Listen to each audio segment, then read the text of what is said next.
another run after this. They've got to make the best they can of this, and the wee imp has started the ball rolling, as it were, from first time run time of 63.57. Closest to him is son Callum, 165.68. Then we've got Joe Young from Inverness on 67.86. So Ricky is pushing that wee motor along at a fair rate of knots down towards the grandstand.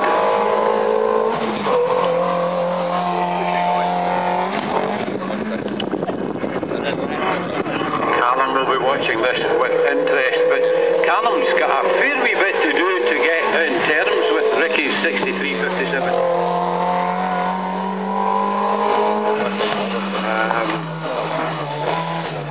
Not going to improve on it at all.